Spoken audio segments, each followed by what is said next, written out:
Salut, c'est Franck Taluto. Après avoir évoqué son passage à Saint-Etienne dans le premier épisode, Joshua Guilavogui revient cette fois sur la suite de sa carrière. Il raconte son transfert à l'Atlético de Madrid et son échec là-bas, son choix de l'Allemagne, l'action humanitaire qu'il mène en Guinée et son avenir. Dessous de verre numéro 21, épisode 2, c'est parti.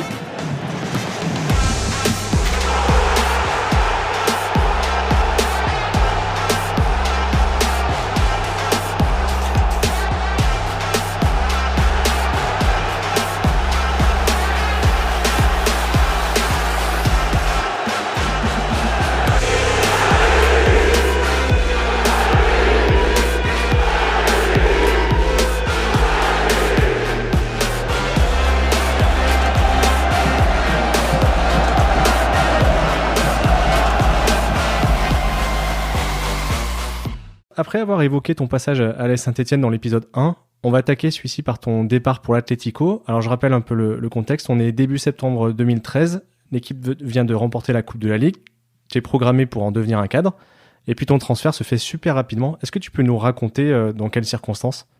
Donc, on avait été éliminé en qualification pour l'Europa League. Je me rappelle plus, c'était contre une équipe peut-être suédoise, c'est possible ? Esbjerg ? Oui, c'est une équipe suédoise, non ? Danoise. Danemark ? Danoise. Bon, je savais que c'était un pays scandinave, mais je me rappelais plus c'était lequel. Donc, on perd. On perd, donc c'est une véritable désillusion. Et là, je m'en rappelle, il y a moi, je m'étais projeté de rester à Saint-Etienne. En plus, on était à la fin du mercato. Et donc, le lendemain ou le surlendemain, j'ai mes agents qui me disent que voilà, il y a l'Atlético qui est sur moi et qui voudrait, et qui me veulent. Donc, qu'est-ce que j'en pense et tout. Je dis, bon, moi, je sais pas du tout, je connais pas l'Atlético. À l'époque, je prenais des cours d'anglais pour peut-être préparer un départ en Angleterre parce que c'était le championnat qui m'a attiré et qui correspondait plus à mes qualités. Donc ensuite je discute avec le coach Galtier qui me dit que voilà le club était rentré en contact avec l'Atlético, que lui il comprenait que le club aussi avait besoin d'argent. Il m'a pas poussé, mais j'ai senti quand même lorsque Dominique Rocheteau m'avait parlé que le club ça les arrangeait un peu. Et moi aussi j'étais pas trop contre parce que voilà c'était un grand club d'Espagne, même si je connaissais pas beaucoup, mais je m'étais un peu renseigné. Ils avaient gagné en plus lors des 2 ou 3 années précédentes deux fois la coupe d'Europa League, donc c'était un grand club. Donc c'était un peu en pourparlers et tout est allé très très vite et même peut-être trop vite. Et après j'ai sauté dans un avion, j'ai signé là-bas. Au début on n'était pas trop d'accord, finalement à la fin on arrive à trouver un accord. Et voilà, j'ai signé. Après, je pars en sélection. Et quand je reviens, je parle avec Diego Simeone. J'étais arrivé avec Toby Alderweireld à l'époque, qui joue maintenant à Tottenham. Et là, il me dit, comme quoi il va falloir qu'on lui prouve qu'on peut rentrer dans cette équipe, que lui, il a déjà son équipe et qu'il est très content. Et voilà, il fallait cravacher. Aujourd'hui, avec le recul, on sait que ça s'est pas très bien passé. En gros, tu es resté à peu près un peu moins de 6 mois là-bas. On peut lire différentes choses dans des interviews de ta part ou du coach Simeone, justement, entre la concurrence, le fait que tu aurais eu du mal à encaisser l'intensité des séances au départ, ou que tu n'étais pas un choix de sa part. C'est quoi ta version à toi pour expliquer cet échec ? Je pense qu'il y a je suis désolé, mais je peux pas tout dire, Franck, parce qu'il y a des choses qui, tu sais, j'ai appris que le football avait une partie sombre à ce moment-là. À l'époque, bon, moi, j'étais sorti de Saint-Etienne, tout allait bien, j'étais le jeune, bon, j'avais eu quelques embûches comme on avait pu en parler dans le premier épisode. Mais là, j'ai vraiment appris ce que c'était le football et le football, que c'était un business avant tout. D'accord. Parce que je me suis retrouvé un peu dans un, pas dans un complot, mais dans quelque chose que je ne connaissais pas et que je ne savais pas avant de signer. Moi, à l'époque, c'était le directeur sportif qui me voulait, et le directeur sportif et Diego Simeone, ils ont joué ensemble, et ce qui s'est passé entre eux et certaines personnes de leur famille, donc, que je veux pas dire. Donc, ça aussi, j'étais pas au courant, et je comprends pourquoi je jouais pas. Ensuite, c'était un fonds d'investissement qui détenait peut-être 30 à 40% de mes droits. Tu vois, donc c'était vraiment quelque chose où j'ai appris, j'ai beaucoup grandi. C'est là que j'ai dit, bon, ben, voilà. J'ai laissé des plumes. Mais comme j'ai dit, c'est vrai que au tout début, quand je suis arrivé, c'est sûr que l'intensité des entraînements, c'était pas n'importe quoi. Et je pense que quand tu regardes tous les joueurs qui sont là-bas, à l'Atlético Madrid, la plupart du temps, ça revient le même discours. C'est que oui, on demande, Diego Simeone est un coach qui demande beaucoup, qui est très exigeant. Antoine Griezmann, qui a été la star de l'Atlético, a aussi connu des débuts très, très compliqués.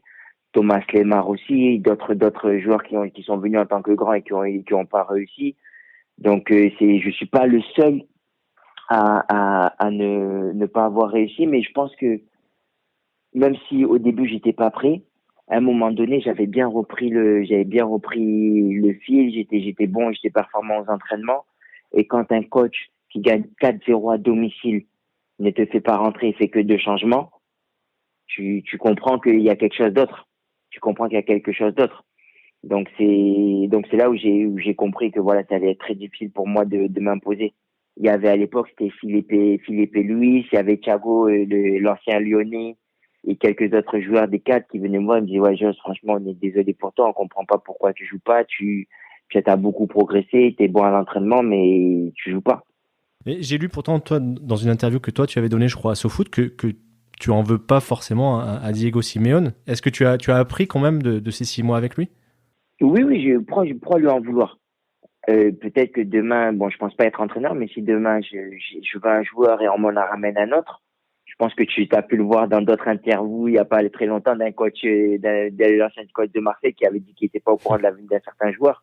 Ouais. Donc quand c'est comme ça, si t'es entraîneur et tu suis ta ligne de conduite, excuse-moi, ben t'es malheureux, oui, mais moi je t'ai pas demandé. Et pourquoi tu veux lui en vouloir? Cette année-là, il termine champion d'Espagne et il est en finale de la Ligue des Champions. Il n'a pas besoin d'un Guilavogui, il n'a pas besoin de perdre son temps avec un jeune Français, un jeune international qui vient et qui n'a pas demandé. Donc pourquoi lui en vouloir? Si, j'ai mal parce que comme j'ai dit, il aurait pu m'aider, mais dans le football, comme je te dis, c'est un sport collectif, mais c'est vachement égoïste et il a pas de raison de tourner son équipe. Donc moi, j'en veux pas vraiment à lui, je m'en veux à moi parce que j'ai pas fait preuve d'assez pas de confiance, mais de maturité et d'autorité parce que j'avais mon grand frère Bafé qui m'avait dit qu'il fallait surtout pas que j'y aille. Et moi, j'ai été un peu influençable. Je me suis laissé porter un peu par le club qui à l'époque, prenait 12 millions d'euros. Donc, bon, quand tu compares à maintenant, ça n'a rien à voir, mais pour l'époque, c'était un très grand transfert. Tu avais mes agents aussi qui me poussaient à y aller parce que eux, peut-être qu'ils avaient ils avaient aussi leurs propres intérêts à défendre. Donc, comme je te dis, j'ai appris cette petite part ouais, cette petite part sombre du football et ça m'a fait grandir en tant qu'homme. Mais c'est vrai que pour revenir à ta question concernant Diego Simeone, oui, t'apprends énormément, t'apprends énormément. Et c'est un coach, comme je te disais, on en parlait de Galtier, mais lui, c'est un coach qui est aussi très meneur d'hommes. Tu le vois à sa façon d'être sur le banc de touche, mais c'est aussi un très fort tacticien. Par contre, il est dans sa ligne de conduite, ses équipes ne changent pas, il évolue pas, il joue toujours dans le même schéma, mais ça marche. On arrive à prendre du plaisir dans ce cadre très exigeant physiquement sur le repli, etc. On arrive quand même à prendre plaisir en tant que joueur? Oui, oui, oui, oui, forcément, forcément, même si c'est beaucoup, mais après, tu prends part au jeu. Tu fais partie, tu connais le jeu, tu connais la façon de l'entraîneur, et après, tu apprends même à aimer ce rôle-là. Comme je te dis, on va prendre l'exemple d'un joueur français, Antoine Griezmann, quand tu vois l'abattage défensif qu'il faisait alors que c'était la grande star, et il le fait encore toujours en équipe de France. Des fois, tu lui fais faire un match, tu le vois en match, il fait un sprint de 30 mètres, il vient tacler dans les pieds adverses, et pour venir soulager sa défense. Donc, je pense qu'après, c'est plaisant. Et après, en plus, quand tu connais l'Atlético, bon, moi, à l'époque, c'était le stade de Vicente Calderón. Même le public aussi, il s'associe à cette équipe-là, à une équipe qui lâche rien. C'est à peu près un peu aussi la même culture du Chaudron, sauf que au Chaudron, on aime quand même l'art du beau jeu. Là-bas, c'est le football sud-américain, tu vois, c'est le football argentin avec beaucoup de grinta, beaucoup de vices. tu vas mettre un grand tacle, le public il va se lever. Par contre, on va te pousser, tu vas faire trois roulades à terre. Même lui, il va te dire reste à terre. Tourne-toi, on va mettre la pression à l'arbitre.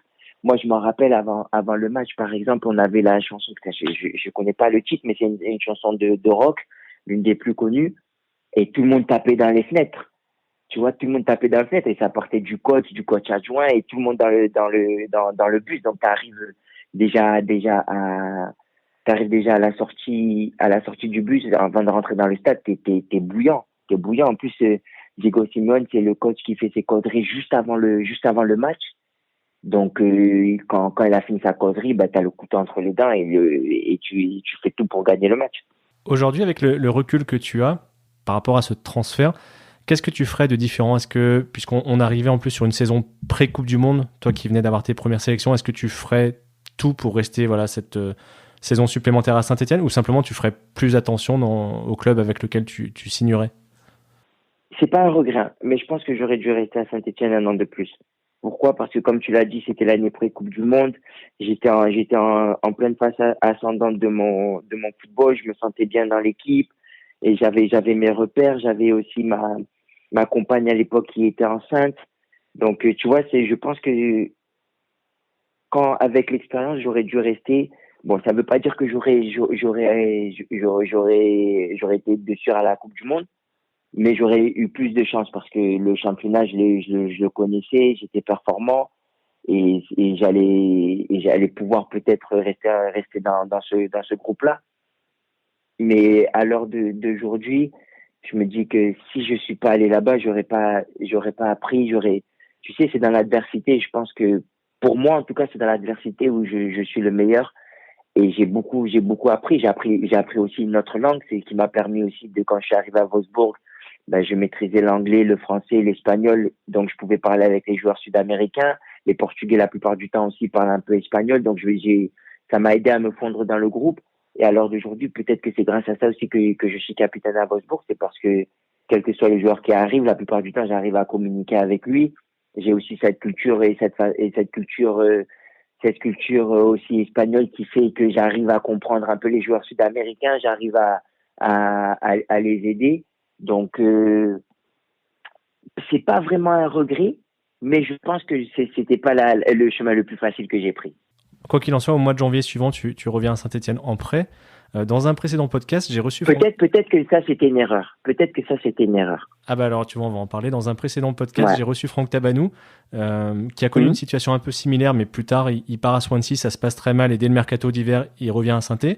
Et avec le recul, il estime qu'il aurait dû faire preuve de peut-être plus de patience là-bas, qu'il s'était braqué parce qu'il trouvait la situation injuste et qu'il avait lâché trop vite. Toi, ton cas est certainement différent, mais tu as quel regard sur le fait d'être reparti de Madrid dès le mois de janvier? J'ai un petit goût amer quand même. J'ai un petit goût amer et je me suis dit peut-être que j'aurais dû y rester. Parce que tu sais, ça va vite dans une carrière. Il y a quelqu'un il y a quelqu'un qui peut se blesser et finalement t'enchaînes quelques matchs. Si tu fais quelques matchs et que tu brilles, t'es en championnat espagnol ou que tu brilles aussi en Ligue des Champions, bah t'as encore une chance, il y a encore une plus grande chance d'être appelé en équipe de France. Donc si j'ai eu un regret, c'est peut-être d'être revenu à Saint-Etienne parce que quand on connaît l'histoire, bon maintenant c'est facile, mais quand on connaît l'histoire, après je me blesse, donc je reviens à Saint-Etienne, j'ai pas vraiment beaucoup joué, j'ai pas vraiment repris du plaisir. Donc et ça c'est ce que j'ai appris dans le football aussi, c'est quand tu joues pas de longtemps et ensuite t'enchaînes les matchs, souvent il y a une blessure qui arrive parce que ton corps il a besoin d'adaptation, tu rentres dans un rythme où tu fais que des entraînements, même si l'entraînement il est intensif, c'est pas les mêmes efforts qu'en match, c'est pas les mêmes courses. Donc peut-être que j'aurais dû faire preuve encore plus de confiance peut-être pas de confiance en moi parce que c'était pas un choix facile de venir de revenir pas la queue entre les jambes mais de revenir se retrousser les manches et de revenir à Saint-Étienne par la petite porte. Mais peut-être que j'aurais dû faire j'aurais dû faire preuve de plus d'abnégation et de plus de courage et de rester dans le dur.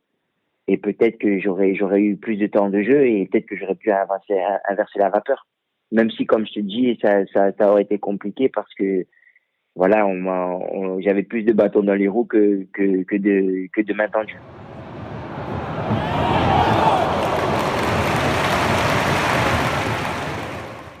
Ce deuxième passage à Saint-Étienne, on en a parlé dans le premier épisode. Ensuite, tu retournes à l'Atlético, on va dire, pour la période estivale. Et puis, tu pars directement pour un prêt, je crois, de 2 ans avec Wolfsburg. Qu'est-ce qui t'avait plu sur l'Allemagne, puisque tu nous parlais tout à l'heure que tu étais assez séduit par l'Angleterre. Qu'est-ce qui t'avait attiré dans ce défi-là? C'était le maillot vert, à nouveau? C'est vrai que j'ai beaucoup de chance avec cette couleur verte, mais je pense que c'est le fait que Wolfsburg m'ait vraiment pas dragué, mais m'a vraiment séduit. Parce que déjà, il me voulait à l'époque, quand j'étais encore à Saint-Étienne. Et moi, j'avais refusé. Je disais non, et tout, attends, je vais faire quoi en Allemagne? Déjà, à Saint-Étienne, il fait froid. Alors, imagine en Allemagne comment je vais faire en hiver. La langue, j'en parle même pas. Et c'est bizarre. Et regarde, c'est toujours la même personne. C'est Bafi. Il me dit non, moi, j'adore l'Allemagne. L'Allemagne, c'est des grands stades. Volleyball, c'est un grand club. C'est un club qui a des moyens. Normalement, il joue toujours l'Europe et tout. Et donc, je suis allé et j'ai de suite aimé leur discours. Je m'en rappelle, à l'époque, c'était Klaus Saloff, le directeur sportif, et il m'a ressorti des matchs de moi lorsque j'ai évolué à Saint-Étienne. Donc, tu voyais qu'il y avait déjà un réel travail de profondeur. Et c'est pour ça que je leur ai dit, OK, c'est bon, moi, il n'y a pas de problème, je viens chez vous. Et ça n'a pas été facile parce que, comme je t'ai dit, il y avait un fonds d'investissement portugais qui avait mes droits. Eux, ils voulaient m'envoyer à Benfica. Je me rappelle avoir mangé dans un restaurant, dans une salle privée. J'étais passé par l'arrière du restaurant. Je me retrouve avec le directeur du fonds d'investissement, avec Rui Costa à l'époque, qui me font, je rentre dedans, qui essaie de m'obliger à aller à Benfica. Et tu vois, quand tu as une légende comme Rui Costa qui vient et qui te dit oui, tu viens, tu vas voir, c'est le plus grand club au Portugal, tu vas aimer, on joue la Ligue des Champions, la ville, elle est magnifique et tout. Donc, j'étais à 2 doigts, mais moi, je suis quelqu'un qui est là, que je donne ma parole, je suis. Et comme j'avais déjà donné ma parole à Wolfsburg, eh ben, j'allais tout faire pour y aller. J'ai fait pas mal de concessions pour pouvoir y aller. C'est un club qu'on connaît pas forcément très bien en France, toi le premier de ce que tu me disais tout à l'heure. Alors on sait qu'il est lié au groupe Volkswagen, et puis on l'a vu être champion il y a quelques années, même disputer la Ligue des Champions. Je crois que toi aussi tu as joué un quart de finale face au Real. Est-ce que tu peux nous en dire plus sur ce club, la dimension qu'il a peut-être vue d'Allemagne? Ben, c'est un club qui ressemble vachement à Saint-Étienne. Pourquoi? Parce que de par leur passé, Saint-Étienne a un passé industriel avec les mines. Wolfsburg a un passé, un présent et un futur aussi industriel avec Volkswagen. Et c'est un club qui est vachement familial. Tu as des joueurs qui s'y attachent, qui y restent longtemps. Après, c'est une petite, la ville aussi, Wolfsburg, qui fait penser à la ville de Saint-Étienne. C'est une ville qui vit à travers Volkswagen, mais c'est une ville très, très simple.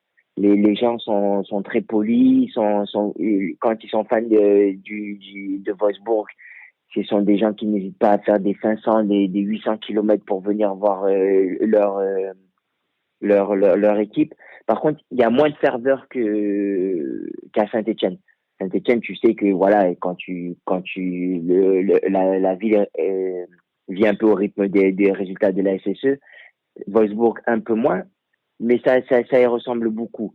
Et ensuite, ce que je peux dire, c'est ouais, bah regarde, moi si j'ai fait 7 ans, c'est que je me sens très bien, et les valeurs que je transmets, les valeurs qui font aussi de moi le capitaine de Wolfsburg, c'est les valeurs que m'a inculqué la SSE. Donc, si je suis capitaine à l'heure d'aujourd'hui, je pense qu'il y a quand même un certain lien entre cette équipe-là et Saint-Etienne. Je voulais te poser la question, justement, qu'est-ce que ça représente pour toi le fait qu'on ait confié le brassard à un joueur étranger?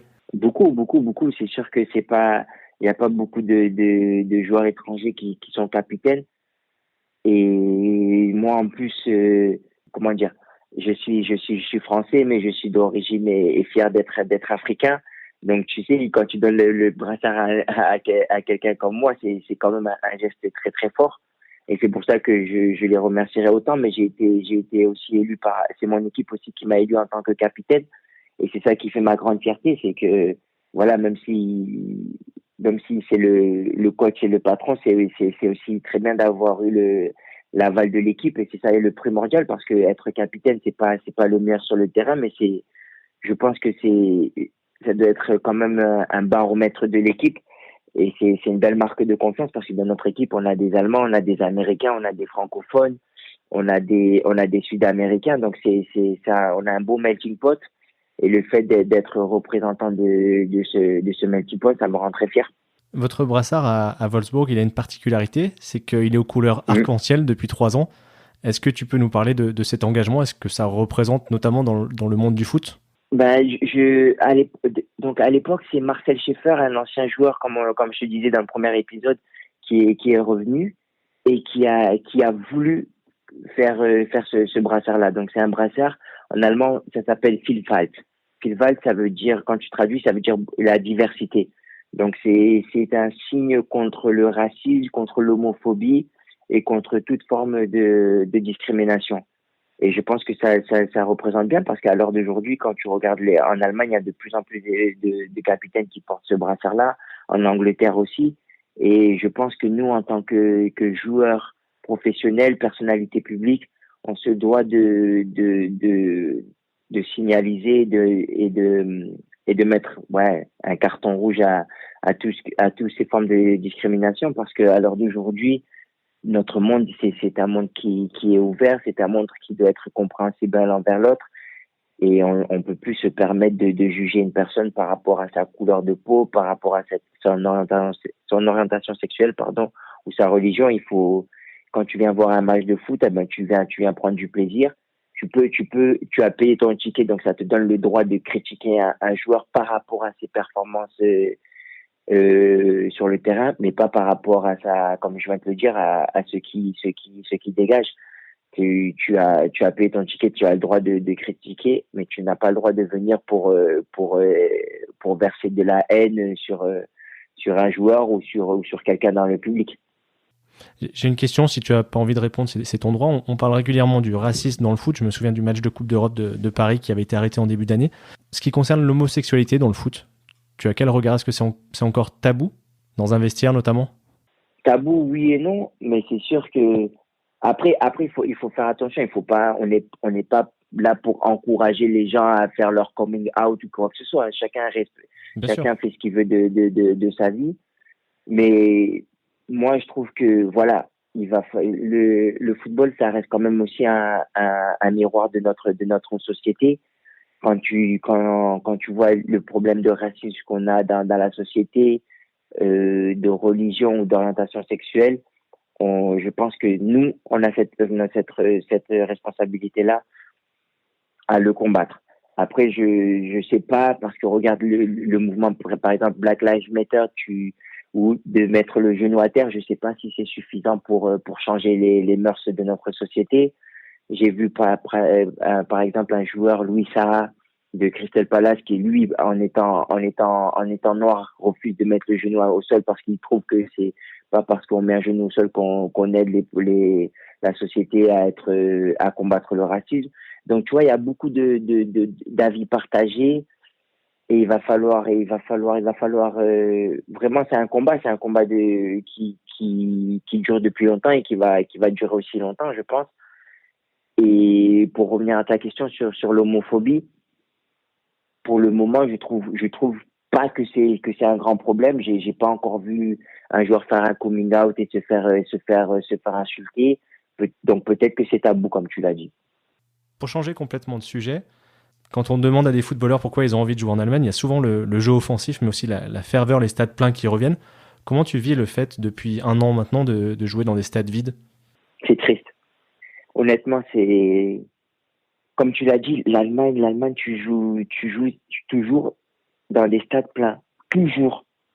Donc c'est kiffant. C'est comme si tu jouais, tu regardes le Chaudron, par exemple, même toi, en tant que supporter, quand tu viens dans un stade plein, tu sens qu'il y a une énergie, qu'il y a quelque chose qui se passe, et c'est vraiment dommage maintenant. Mais je pense qu'on doit quand même se sentir très content de pouvoir réaliser et jouer de notre profession, parce que ça n'a pas été le cas de tout le monde. Par exemple, en France, ils n'ont pas pu terminer le championnat. Nous, oui. Mais c'est sûr que, par exemple, il y a un jeune Français qui est arrivé, Maxence Lacroix, qui vient de Sochaux. Et on en parlait la dernière fois et je lui dis, putain, c'est dommage parce que tu t'es venu en Allemagne, mais tu n'as encore jamais joué dans un stade plein avec 50, 80 000 peut-être comme à Dortmund ou 70 000 au Bayern de Munich ou 50 000 encore à Schalke. Donc c'est vraiment triste. C'est vraiment triste et parce que voilà, cette ferveur-là, ça fait partie de la culture allemande. Et c'est pour ça que la plupart du temps, les matchs sont samedi à 15h30 pour faciliter l'équipe adverse de venir voir le match. Et à 15h30 aussi, pourquoi? Parce que c'est un spectacle que tu viens voir avec ta famille, avec tes enfants. Tu viens, tu t'assois en tribune.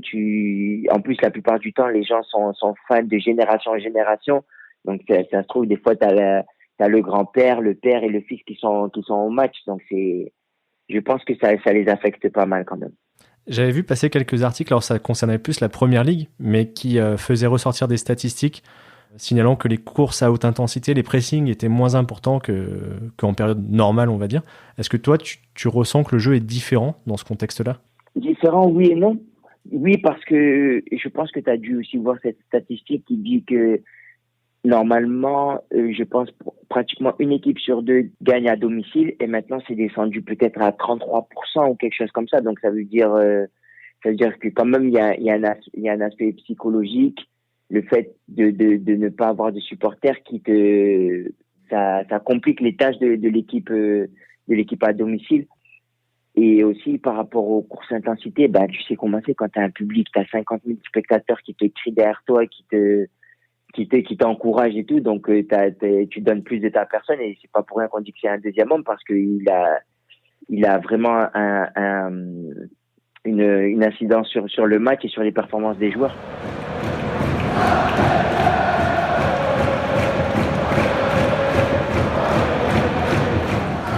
Il y a eu évidemment la Coupe de la Ligue, mais tu as joué quelques matchs de Liga ensuite avant de revenir en prêt à Saint-Étienne. Et cette saison-là, l'Atlético a remporté la Liga.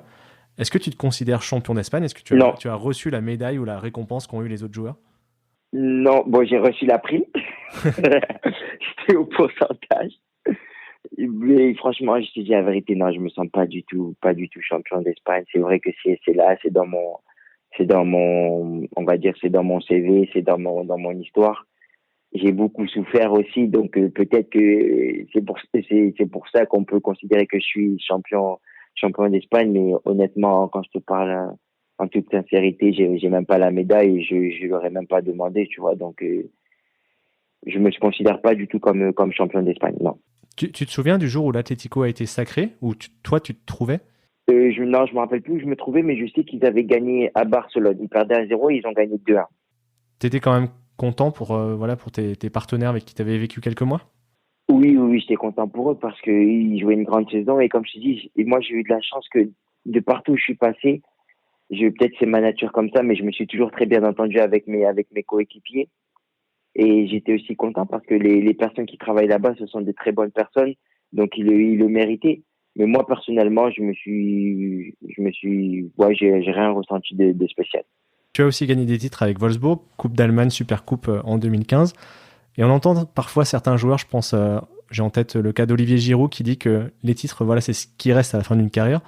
Toi, le jour où tu arrêteras, est-ce que tu seras d'accord avec ça ou tu préféreras garder les émotions, l'aspect humain que tu auras partagé durant toutes ces années? Ta question porte aussi la réponse parce que quand tu gagnes un titre, c'est la dimension humaine qui compte aussi. C'est tu as partagé une réelle expérience avec tes coéquipiers, tu as réussi et tu as eu le Graal parce que tu as réussi à transformer tout ce travail t'arrives à le représenter à travers un trophée.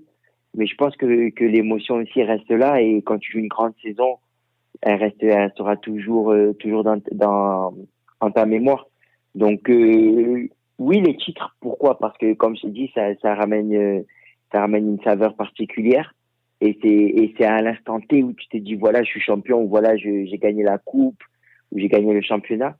Mais je pense que quand tu joues au football, le plus important, c'est les émotions que ça procure. C'est comme lorsque tu marques un but, ton premier but, ou lorsque tu marques un but décisif, ça restera toujours gravé au fond de toi. Tu as connu donc la France, l'Espagne et l'Allemagne. Et tu es actuellement sous contrat avec Wolfsburg, il me semble, jusqu'en 2023, ce qui t'amènerait sur tes Exact. 33 ans. Comment est-ce que tu envisages ton avenir on va dire, à court et moyen terme? Je sais pas. Honnêtement, c'est une année un peu compliquée pour moi parce que cette année-là, je joue beaucoup moins que d'habitude. Après ma blessure, je me suis blessé en début de saison. J'ai enchaîné les matchs. Ensuite, j'ai eu une déchirure de stade 3 au niveau de l'ischio-jambier qui m'a fait rater sept semaines de compétition. Je suis revenu, j'ai été titulaire. Et ensuite, avec le coach, on n'a pas une très, très bonne relation, même si je suis capitaine. Donc, pour le moment, ça se passe pas très bien. Et comme j'ai dit, je suis quand même très affamé de football. Je suis encore très, très en jambes. Je suis encore performant lorsque je joue. Donc, moi, je peux pas me contenter de grappiller un peu de temps de jeu. J'ai 30 ans aujourd'hui. Je suis en pleine possession de mes moyens. Donc, pour le moment, je pense pas aller jusqu'au bout de mon contrat. Mais dans le football, tout va très vite. Aujourd'hui, je joue moins. Demain, peut-être que je vais jouer plus. Peut-être que le coach, à un moment donné, ben, lui aussi, il va partir et moi, je serai encore là. Ou peut-être que le club va me dire, Joss, finalement, merci beaucoup. Tu as rendu de très bons services et maintenant, on veut se porter sur quelqu'un de plus jeune. Donc, on peut pas savoir. Je pense qu'à l'heure d'aujourd'hui, j'ai un contrat, qui me lie à Wolfsburg, mais je peux pas dire que je vais rester jusqu'à la fin de mon contrat, non. Avant de raccrocher, est-ce que tu as des rêves, des envies, des objectifs? Par exemple, quand tu vois Blaise Matuidi qui est parti tenter l'aventure aux États-Unis, est-ce que c'est quelque chose qui te branche? Alors, peut-être pas tout de suite, mais pour un peu plus tard. Je suis pas très attiré par les États-Unis. C'est peut-être bizarre. Il y a beaucoup plus de joueurs qui sont attirés par relever ce challenge-là en MLS, mais regarde, même moi en vacances, je suis jamais parti aux États-Unis, donc j'ai pas vraiment cette envie au fond de moi qui me dit oui, il faut aller en Amérique pour essayer quelque chose de nouveau. Non, je sais pas. Honnêtement, je te dis, je vis au jour le jour et je suis, même si, comme je te dis, en ce moment, je suis un peu frustré par rapport à mon temps de jeu, je me sens très, très bien en Allemagne. Mais après, on sait pas, peut-être dans 3 4 ans, je vais te dire, ben, finalement, je pars me faire un kiff un an à New York ou quelque chose comme ça. Mais pour le moment, c'est pas le cas. J'ai encore faim, je me sens bien physiquement, donc, j'arrive pas à me projeter aussi loin. Est-ce que tu penses déjà à la suite? Peut-être que tu la prépares même déjà? Préparé, non, mais je sais que je resterai dans le monde du football. Pourquoi? Parce que c'est quelque chose que je connais le mieux et que je maîtrise le mieux et je me sens et je suis fan de foot. Je prends toujours autant de plaisir à regarder un match de foot et je me sens bien. Je me sens bien et bon, peut-être pas tout le monde a le même avis, mais moi j'ai réussi à réaliser mon rêve et pour moi c'est le plus beau métier du monde. Donc je resterai connecté au foot quoi qu'il arrive. Dans tes anciens coéquipiers à Saint-Étienne, il y en a plusieurs qui ont amorcé leur reconversion dans le milieu du foot, mais à des rôles, des postes très différents. Jérémy Clément est en train de devenir entraîneur. Enfin, il est déjà entraîneur à Bourgoin. Loïc Perrin vient de retrouver Saint-Étienne. François Clerc, lui, est président à Andrézieux. Qu'est-ce qui te brancherait, toi? Entraîneur, je sais pas. Entraîneur, je sais pas parce que regarde, entraîneur, quand tu connais le rythme de vie d'un entraîneur, normalement, il reste, bon, allez, on va dire 2 3 ans dans le même club.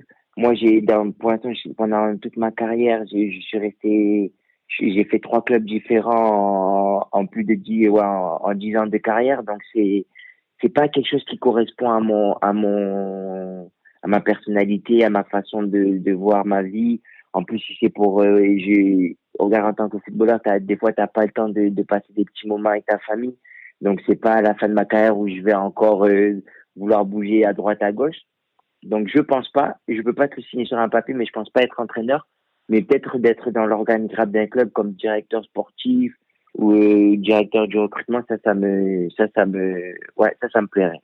À Saint-Étienne, par exemple, tu parlais dans la première partie des clubs Non, allemands à Saint-Étienne, ça, je laisse ça à Loïc.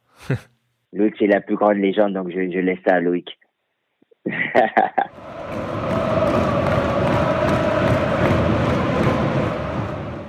J'ai une dernière question, Joshua. Tu es d'origine guinéenne et je me souviens quand tu jouais à Saint-Étienne que tu avais fait un voyage sur place, il me semble, Et ça t'avait pas mal chamboulé. Où est-ce que tu en es aujourd'hui? Est-ce que tu as pu retourner, garder des liens avec ce pays-là? Oui, à l'heure d'aujourd'hui, j'essaie d'y aller pratiquement 1 à 2 fois par an. Bon, c'est pas évident maintenant avec le corona, mais par exemple, je vais y retourner cet été et j'ai réussi à réaliser l'un de mes plus grands rêves aussi, c'est être d'avoir ouvert un orphelinat. Donc là, aujourd'hui, nous avons mis une structure en place avec ma famille où nous accueillons 13 enfants. Bon, ce sont pas tous des orphelins, mais il y a des orphelins, il y a d'autres qui sont dans des situations compliquées où, par exemple, ils vivaient avec la grand-mère où la mère avait beaucoup d'enfants et ne pouvait pas subvenir aux besoins de toute la famille. Donc, c'est cet aspect-là social qui me fait le plus plaisir. Et là, je suis en train de regarder pour acheter un terrain et pour construire réellement mon établissement. D'accord. C'est quoi? C'est sous forme de fondation que tu travailles? Voilà, exactement. C'est une fondation. Fondation Joshua Guilavogui, Action Sociale Fraternité Vie. Est-ce qu'il y a un site internet, voilà, si les gens veulent se renseigner éventuellement? Non, pas encore. Donner quelque chose? Pas encore. Bon, c'est pas moi qui gère, c'est ma famille, mais il y a Facebook, on a aussi Instagram.